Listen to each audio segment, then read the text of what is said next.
Ja, gaat goed. Ja, ik voel me eigenlijk kip lekker. Ja, nou, ik ben helemaal klaar voor het nieuwe seizoen.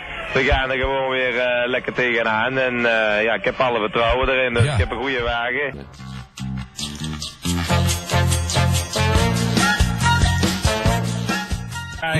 Een paar dingen veranderd. Ik hoef waarschijnlijk heel weinig stops te maken, want ik rijd dus op gas. Het verbruikt natuurlijk veel minder. Ik heb ook verhoogde uitlaat vanwege de trekhaak die er achter de wagen is gekomen. Ja, als voor na het seizoen dan ga ik namelijk meedoen aan de caravan race voor de Tros.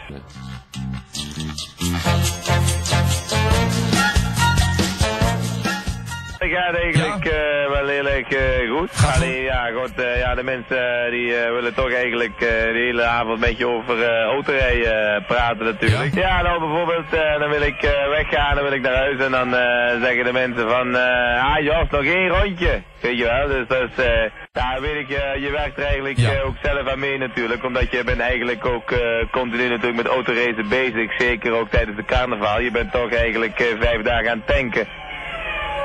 Dus ja, dan krijg je dat.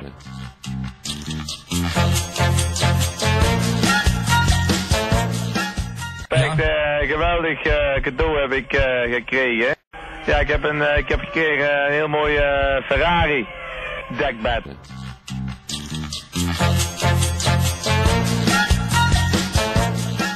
Nou, dat had ik dus nog niet gehoord, maar nou, daar ben ik in principe heel blij mee, want dat is natuurlijk een stuk goedkoper dan wanneer je op benzine rijdt. Op België, ja. Nou ja, we gaan gewoon onze race rijden en dan moeten we wel zien wat er van komt.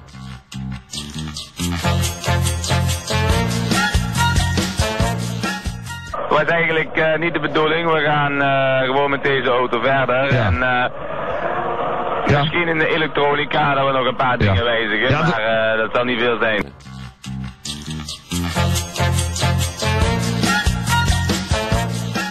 Maar ja, zo'n race duurt gemiddeld ongeveer 1,5 uur. Ja. En dan heb ik altijd graag wat te knabbelen bij me.